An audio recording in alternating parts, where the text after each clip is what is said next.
అందరికీ నమస్కారం. నేను మీ ఉష, రెసిపీ విత్ ఉష. ఈరోజు అయితే కోడిగుడ్లు గోంగూర వేసి కూర అనేది చేసి చూపించబోతున్నానండి. ఇదైతే భలే రుచిగా ఉంటుంది. అందుకు కావాల్సిన పదార్థాలు ఇవైతే గోంగూర నేను కడిగి పక్కన పెట్టేసుకున్నానండి. నేను ఒక కట్ట అయితే తీసుకున్నాను. 4 కోడిగుడ్లు, మీడియం సైజు టమాటాలు 2 కట్ చేసుకున్నానండి. ఒక్క ఉల్లిపాయ ఇలా చిన్న చిన్న ముక్కలుగా కట్ చేసుకున్నాను.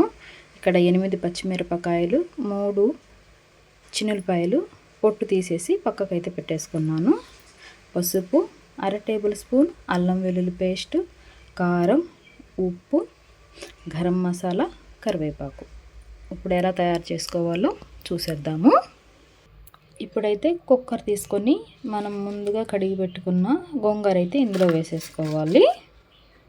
ఇప్పుడు ఇందులోకి పచ్చిమిరపకాయలు, చిన్నులపాయ పొట్టు తీసేసి వేసేసుకొని 1/2 గ్లాసు నీళ్ళైతే పోసేసుకోవాలి. ఇప్పుడు కుక్కర్కి అయితే మూత అయితే పెట్టేసుకొని 3 విజిల్స్ వచ్చేంత వరకు ఉడికించుకోవాలండి. ఇప్పుడైతే గోంగూర ఉడికిపోయింది. ఆవిరి పోయిన తర్వాత చూపిస్తున్నాను చూడండి. ఇలా అయితే ఉడికిపోయింది చూడండి. ఎంత ఆకైతే ఎంత అయిందో. ఇప్పుడైతే ఉప్పు గుత్తుతో అయితే ఇది మెదిపేసుకోవాలి మెత్తగా. చూడండి కొంచెమే అయ్యింది. మెత్తగా మెదిపేసుకొని ఇదైతే పక్కకైతే పెట్టేసుకోవాలి. ఇలా అయితే మెదిపేసి పక్కన పెట్టేసుకోవాలి. మిక్సీలో కూడా వేసుకోవచ్చు. మిక్సీలో వేసుకుంటే అంతగా బాగుండదు. అందుకని చెప్పి పప్పు గుత్తుతో అయితే మెదిపేసుకున్నాను. ఇప్పుడు స్టవ్ పైన గిన్నె కానీ కడాయి కానీ పెట్టుకోండి. అందులోకి 2 టేబుల్ స్పూన్లు నూనె అయితే వేసేసుకోవాలి.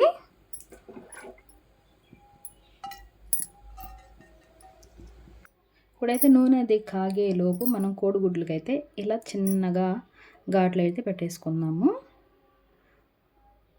ఇందులోకి కూర అనేది వెళ్ళి బాగా రుచిగా ఉంటుంది. ఇప్పుడు ఈ నూనెలోకి ఒక చిటికెడు పసుపు, ఉప్పు, కాస్త కారం అయితే వేసుకోవాలి. ఇప్పుడైతే ముందుగా ఉడికించుకున్నాం కదా ఘాట్లు పెట్టుకున్న కోడిగుడ్లు అయితే ఇందులో వేసేసుకోవాలి. కొంచెం రంగు వచ్చే వరకు ఫ్రై అయితే చేసుకోవాలి. కోడిగుడ్లు అనేది ఇలా కలర్ వచ్చినాయి కదా. ఇప్పుడైతే గిన్నెలోకి అయితే తీసేసుకోవాలి. అదే నూనెలోకి ఇప్పుడు ముందుగా సన్నగా కరిగి పెట్టుకున్న ఉల్లిపాయ ముక్కలు అయితే వేసేసుకోవాలి. అలాగే పచ్చిమిరపకాయ చీలికలు, కరివేపాకు వేసుకోవాలి. ఉల్లిపాయ ముక్కలు అనేవి కొంచెం మగ్గితే సరిపోతుందండి. ఎక్కువ వేగాల్సినంత అవసరమైతే లేదు. ఉల్లిపాయ ముక్కలు అనేది ఇలా వేగిపోయినాయి కదా. ఇప్పుడైతే 1/2 టేబుల్ స్పూను అల్లం వెల్లుల్లి పేస్ట్ అయితే వేసేసుకుందాము. ఇది పచ్చి వాసన పోయేంత వరకు అయితే వేపుకోవాలి. ఈలోపు నాది ఒక చిన్న రిక్వెస్ట్ అండి. నా ఛానల్ ముందుగా చూసేవాళ్ళు సబ్స్క్రైబ్ చేసుకోండి.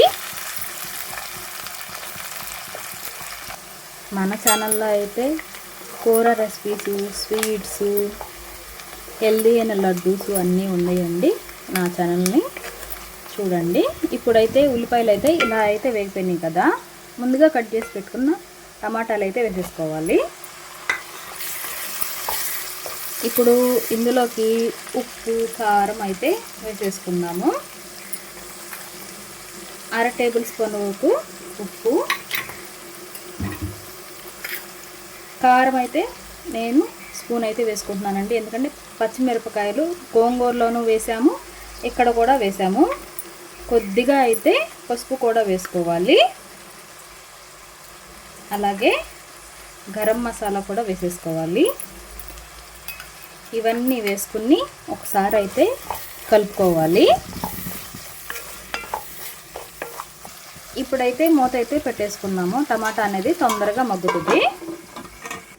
ఒకసారి మూత తీసి అయితే చూద్దాము. టమాటాలు అయితే చాలా వరకు మగ్గిపోయినాయి. ఇప్పుడైతే ఇంకొక 2 నిమిషాలు అయితే ఉడికించుకుందాము. టమాటాలు అనేది ఇంకొంచెం మగ్గుతుంది. ఇప్పుడైతే మూత అయితే పెట్టేసుకోవాలి. మూత తీసైతే చూద్దాము. టమాటాలు కూడా బాగా మగ్గిపోయినాయి కదండి. ఇప్పుడైతే మనం ఉడికించుకున్న గోంగూర అయితే వేసేసుకున్నాము.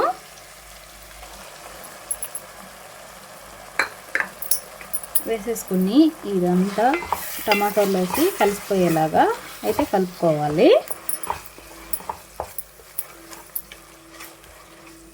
ఇప్పుడు ఇందులోకి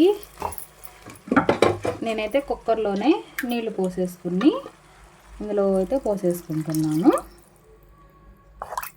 ఇది మీ ఆప్షనల్ అండి. నీళ్ళు అనేది నేను కొంచెం పలచగా చేసుకుంటానికైతే నీళ్ళు అయితే పోసాను. మాకు అవసరం లేదు అనుకుంటే ఇక్కడ కోడిగుడ్లు అనేది వేసేసుకోవచ్చు. ఒక 2 నిమిషాలు అయితే మూత పెట్టుకుందాము. ఆయిల్ అనేది సపరేట్ అవుతుంది. ఇప్పుడైతే మూత తీసి చూద్దాము. నూనె అనేది తేలింది కదండి. ఇప్పుడైతే ఒకసారి అయితే కలుపుకుని ఉప్పు కారం అయితే సరి చూసుకోండి.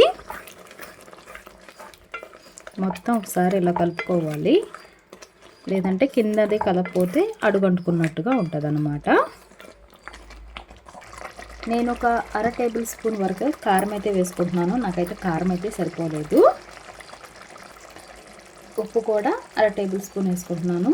ఎందుకంటే గోంగూర చాలా పుల్లగా ఉంది, అందుకని ఉప్పు కారం అనేది ఎక్కువగా పట్టినాయి అన్నమాట. మీ టేస్ట్కి తగ్గట్టుగా వేసుకోండి, రుచి చూసుకుని. ఇప్పుడైతే ఇందులోకి మనం ఉడికించుకున్న కోడిగుడ్లు అయితే వేసేసుకోవాలి.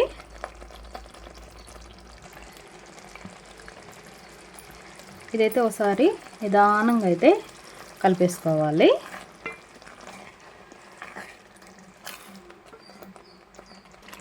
ఇప్పుడు ఒక 2 నిమిషాలు అయితే మూత పెట్టేసుకుందాము. ఇంకొంచెం దగ్గరగా గోంగూర అనేది ఉడుకుతుంది. మూత తీసి చూద్దాము. చూడండి, ఇంకొంచెం థిక్గా వచ్చింది.